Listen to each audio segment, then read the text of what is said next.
संजय राऊत यांचं तोंड म्हणजे गटार असल्याची सडकून टीका जी आहे भाजपच्या महिला प्रदेशाध्यक्ष चित्रा वाघ यांनी केली आहे।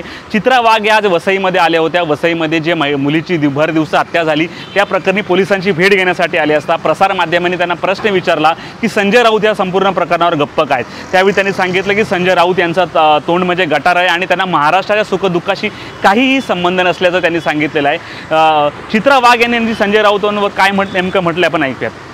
त्याची आवश्यकता वाटत नाही, कारण त्यांना तुमच्या महाराष्ट्रातल्या लोकांच्या दुःखाशी सुखाशी काही घेणं देणं नाही आहे। प्रत्येक वेळेला फक्त त्या ठिकाणी तोंड उघडलं की गटारच आहे, ते विषच बाहेर काढायचं आहे। काय चाललंय राज्यात, काय चांगल्या गोष्टी होत आहेत याच्याशी त्यांना काही घेणं देणं नाही आहे। आणि म्हणून मला असं वाटतं की सरकार जे आहे ते अतिशय सक्षम आहे आणि सक्षम रीतीने महाराष्ट्राच्या सुरक्षेसाठी कटिबद्ध असलेलं सरकार आणि पोलीस यंत्रणा ही आपल्यासाठी आहे, आपल्या सुरक्षेसाठी आहे आणि आपणही त्यांना मदत केली पाहिजे असं मला म्हणायचं आहे।